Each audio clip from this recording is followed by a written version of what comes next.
खैर,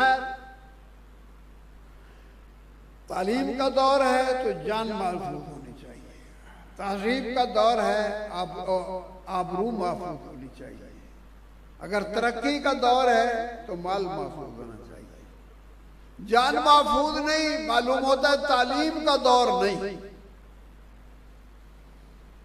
तालीम का दौर नहीं तो कौन सा दौर है? जहालत का दौर है।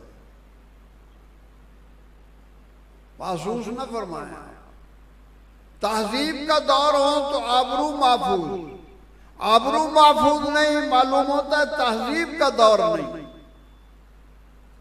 तहजीब का दौर नहीं तो क्या दौर है? बदतहजीबी का दौर है। अगर तरक्की का दौर है तो जान महफूज होनी चाहिए, जान और माल महफूज होना चाहिए। माल महफूज नहीं, मालूम होता है कि ये तरक्की का दौर नहीं, इन्हतात का दौर है, तनज़्ज़ुल का दौर है।